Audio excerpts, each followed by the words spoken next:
अल्लामा इमाम याफ़ई ने अपनी किताब में लिखा है, इसे याद कीजिएगा। वो कहते हैं कि एक साहब की 4 बेटियां पैदा हुई। कितनी? ऊंची बोले। एक साहब की 4 बेटियां पैदा हुई। जब चौथी मर्तबे उनकी बीवी उम्मीद से हुई तो उन्होंने मालूम है क्या कहा? बोले ए सुन, अपनी बीवी से बोले सुन, कमीनी कहीं के, डांट के माज़ल, तौबा तौबा। बोले सुन। बोले क्या हुआ? बोले तेरे पेट में मेरी मोहब्बत की निशानी आई है, सुन खबरदार, अब अगर तूने बेटी को पैदा किया तुझे तलाक दे दूंगा। बीवी ने रोक के कहा अगर मेरे कोख से बेटी पैदा होती है तो इसमें मेरा कसूर क्या है? ये तो अल्लाह की मर्जी है। तो मालूम है क्या कहा उसके शौहर ने?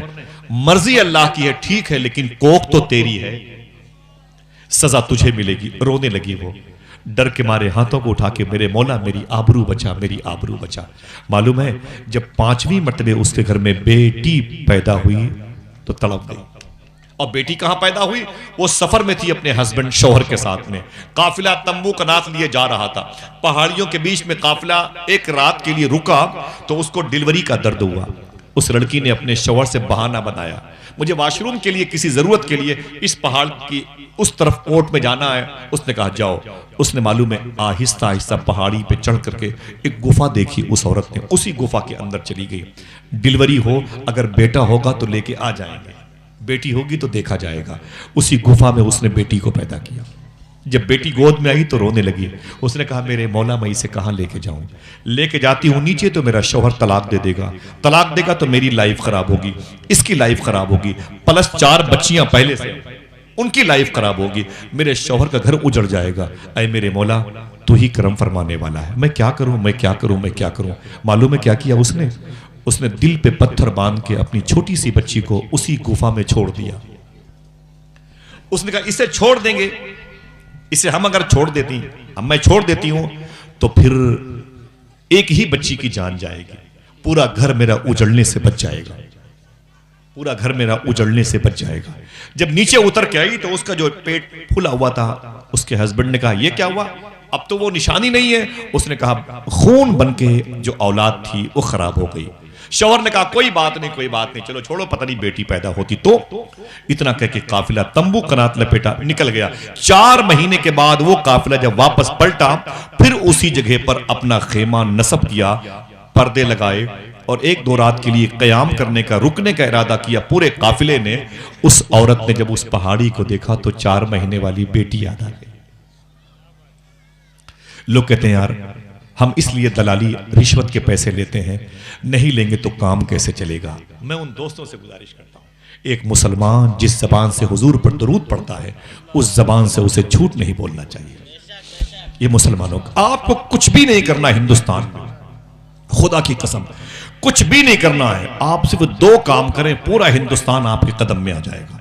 एक तो सच बोला करें, दूसरा काम हलाल खाया करें। बेशक बेशक बेशक। जलसा भी करने की जरूरत नहीं है, आपको हर जलसे में जाने की जरूरत नहीं, ये गांव वाले काफी हैं। रब ने इनको 30-40 साल से हुजूर के जिक्र की तौफीक बख्शी है। ये वही जो बातें हो चुकी हैं उसी को अपने दरवाजे पर दोहरा लेंगे, हुजूर की महफिल हो जाएगी। लेकिन अगर हमने हलाल नहीं खाया तो हुजूर की महफिल नहीं। बेशक बेशक। दुआ करो अल्लाह हम सबको हलाल खाने की तौफीक। आमीन आमीन। आप सिर्फ हलाल खाएं और कुछ ना करें, बकिया इंशाल्लाह। हुजूर गौस पाक फरमाते हैं तुम्हारा काम है सच बोला करो, हलाल खाया करो, तुम्हारी बख्शिश की जिम्मेदारी अब्दुल कादिर ले ले। बेशक बेशक। सुभान अल्लाह सुभान। रहमते दो आलम कॉन्फ्रेंस कहाँ है वो 40 साल पहले जिन लोगों ने इसका नाम रखा है? बोले बोले इसका नाम जिन लोग, सुभान अल्लाह, ये बैठे हुए मुझे, सुभान अल्लाह, ये हमारे बुजुर्गों की निशानियां, सुभान अल्लाह। पूछो इनसे, इनके पैरों पे गिर के पूछो ये नाम क्यों रखा है, तो बताएंगे हुजूर मेरे लिए भी रहमत है। सुभान अल्लाह सुभान अल्लाह। ये सेहरा पहनाइए माशाल्लाह, जरा मोहब्बत से कह दें सुभान अल्लाह, जरा मोहब्बत से ऊंची आवाज में। रहमते दो आलम कॉन्फ्रेंस जी। बोले नहीं आवाज नहीं है। रहमते दो आलम कॉन्फ्रेंस जिंदाबाद। क्यों रखी बुनियाद इन लोगों ने? क्या जरूरत? इनके पास पैसे फालतू थे, इनको पैसों की जरूरत नहीं थी सबको, लेकिन हुजूर की मोहब्बत इसकी ज्यादा जरूरत थी। बेशक बेशक। गुजरे हुए लोगों की मगफरत के लिए हुजूर के जिक्र से बेहतर कोई नहीं। आप वॉशरूम में इटालियन सामान लगा लोगे, मरने वालों को कुछ नहीं मिलेगा। 5,000 रुपए की आपके पास बेसन की टोटी होगी, उससे आपके इंतकाल करने वाले को कुछ भी नहीं मिलेगा। लेकिन खुदा की कसम 10 रुपए आपकी बहनें जो अपने दुपट्टे में लपेट के रखती हैं, कोई कहता है आपा क्या बात है, हम जलसे वाले हैं, जलसा आ गया है सिरिया माँ का, वो बहन, आपकी बहन दुपट्टे को खोल करके 10 रुपए निकालती है। वो बेटे के लिए साबुन के लिए रखे हुए थे, टॉफी के लिए, ले लो तुम, ले लो इसे, और होगा तो फिर दे देंगे।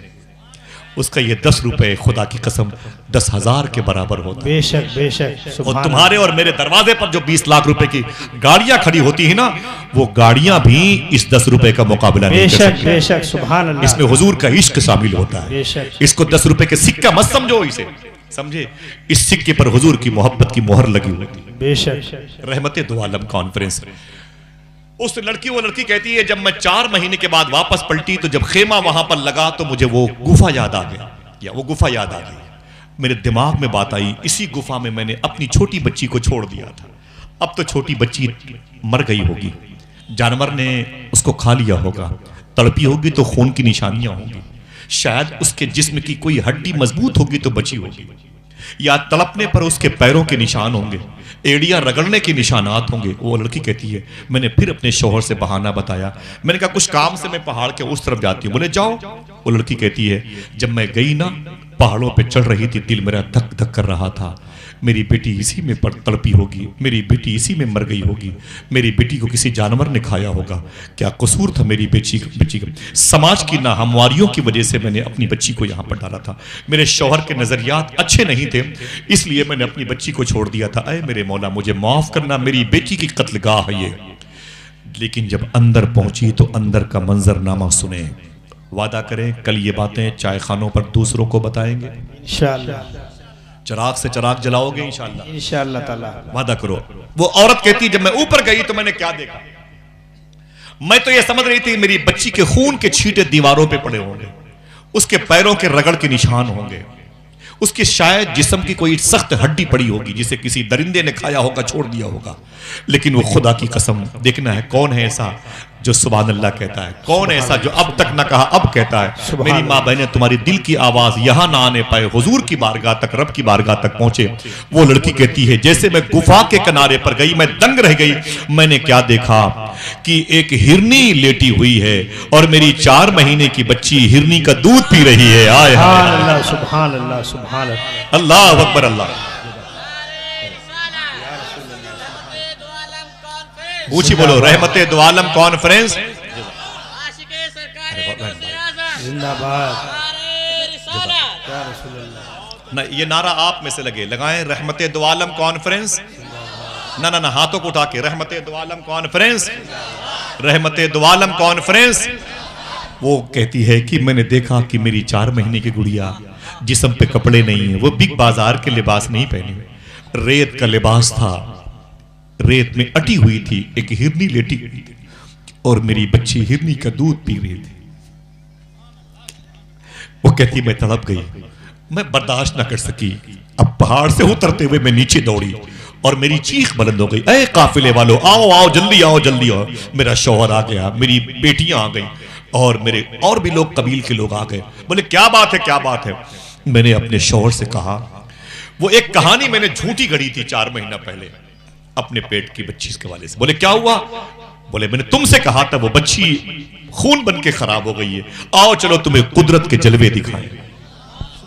चल मेरे शौहर, तू कहता, लोग कहते हराम नहीं खाऊंगा तो काम कैसे चलेगा, हराम नहीं खाऊंगा तो इन बच्चियों की शादी कैसे करूंगा। यार तुम्हारे हराम खाने से शादियां होंगी, हमारे हराम खाने से इनकी शादियां होंगी। खुदा की कसम ये जब बच्चियां पैदा हुई थी तभी से इनकी बरकतें हमारे घर में जाहिर हो गई। किसी पर लोड नहीं होती है, अगर इन्हें लोड होना होता तो फिर हुजूर के घर में ज़ैनब और रुकैया, उम्मे कुलसूम और फातिमा नहीं पैदा हुई। सुभान अल्लाह सुभान अल्लाह। झूठ बोलते हैं लोग कि अगर हराम नहीं खाऊंगा, दलाली और रिश्वत के पैसे नहीं लूंगा, झूठ नहीं बोलूंगा तो हमारा घर कैसे चलेगा। घर तुम चलाओगे हम चलाएंगे, बोलते क्यों नहीं। वही तो है जो निजाम हस्ती चला रहा है। सुभान अल्लाह, बेशक बहुत खूब, सुभान अल्लाह। समझ रहे हैं आप, वही चलाता है निजाम कायनात। कैसे चलाता है मालूम है, जब सारे लोग दौड़ के ऊपर गए ना, सब ने देखा कि वो बच्ची 4 महीने की अटी हुई गर्दोगुबार में और हिरनी का दूध पी के जिंदा है। सब लोगों ने चीख बुलंदी, बोले ऐ मेरे मौला तेरी अजीब शान है, 4 महीने से तूने इस बच्ची को जिंदा रखा है, आवाज आई, देखना कोई है जो तड़प के सुभान अल्लाह कहता है। सुभान अल्लाह। और इसका सवाब इस इलाके की कब्रिस्तान के मरहूमीन को नजर किया जाता है। आमीन। आवाज आई, इमाम याफई ने अपनी किताब में लिखा, आवाज आई, अरे मेरे बंदो सुनो, अगर मैं पैदा करना जानता हूं तो उन्हें जिंदा रखना भी जानता हूं। सुभान अल्लाह, सुभान अल्लाह, बहुत खूब। अल्लाह अकबर, अल्लाह अकबर। वही तो है जो निजाम हस्ती चला रहा। सुभान अल्लाह, सुभान अल्लाह, बहुत खूब। वादा करो हलाल खाएंगे इंशाल्लाह। इंशाअल्लाह ताला। नमक रोटी खाएंगे लेकिन हलाल खाएंगे इंशाल्लाह। बोलो इंशाल्लाह। इंशाअल्लाह, हाथों इंशाअल्लाह। को उठा के बोलेंगे, घर कैसे चलेगा? अरे मेरे भाई, ये जो मंत्री जी है ना अभी हिंदुस्तान के वजीर आजम, ये अभी रहे कि 50 साल तक रहे, हमें ये थोड़ी रिस्क देते हैं, हमें तो हमारा खुदा रिस्क देता है। बेशक बेशक, सुभान अल्लाह। ये हमें क्या खिलाएंगे? ये खुद मेरे नबी से उधार मांगते हैं। सुभान अल्लाह, सुभान अल्लाह। मेरे बेशक। इमाम ने कहा, कौन देता है देने को मुंह चाहिए, देने वाला है सच्चा। आपको ताल ठोक के बोलना चाहिए, देने वाला है सच्चा हमारा नबी। मेरा नबी, मेरे नबी का रब कैसे